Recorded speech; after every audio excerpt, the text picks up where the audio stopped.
కన్నబిడ్డల సౌఖ్యం కోసం తల్లిదండ్రులు పరితపిస్తుంటారు. పిల్లల కళ్ళల్లో ఆనందాన్ని చూసేందుకు ఎంత కష్టమైనా భరిస్తారు. ఎందుకంటే వారి మధ్య ఉన్న రక్త సంబంధం అలాంటిది. కానీ చిన్నప్పుడు గుండెల మీద ఎక్కి ఆడుకున్న ఆ బిడ్డలే ఇప్పుడు అదే గుండెలను తంతున్నారు. కన్నబిడ్డలు కాదంటంతో కరీంనగర్ జిల్లాలో ఓ వృద్ధ తండ్రి రోడ్డు పాలయ్యాడు. చెమర్చిన కళ్లతో ఆదుకోరు అంటూ దీనంగా చూస్తున్న ఈయన పేరు పుట్ట రాజం. ఊరు కరీంనగర్ జిల్లా కోరుట్ల. కానీ పెంచి పెద్ద చేసిన పిల్లలు ఇంటి నుంచి వెళ్లగొట్టడంతో ఇలా దిక్కులేని వాడయ్యాడు.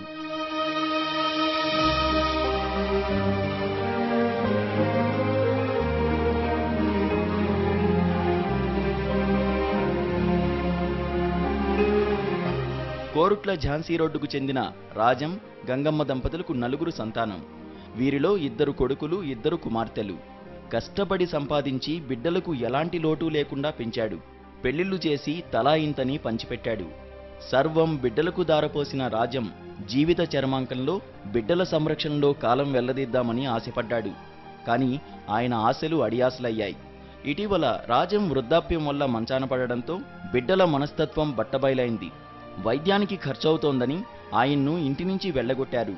దీంతో రాజంకు కోరుట్లలోని ఓ చెట్టు దిక్కైంది.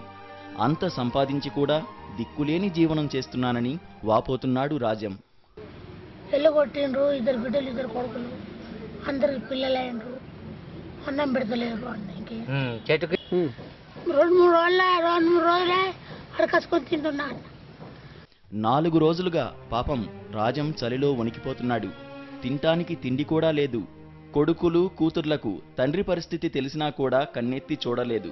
దీంతో వృద్ధుడి దీన పరిస్థితి చూసి చెలించిపోయిన స్థానికులు రోజూ పట్టెడన్నం పెడుతున్నారు. చెట్టు కింద బండల కింద వండుకుంటుండు పెదమచ్చి. కొడుకులు రానీతలేరు, 2 బిడ్డలు 2 కొడుకులు రానీతలేరట. ఆస్తి బాగానే సంపాదించిండు, 4-5 కోట్ల రూపాయలు.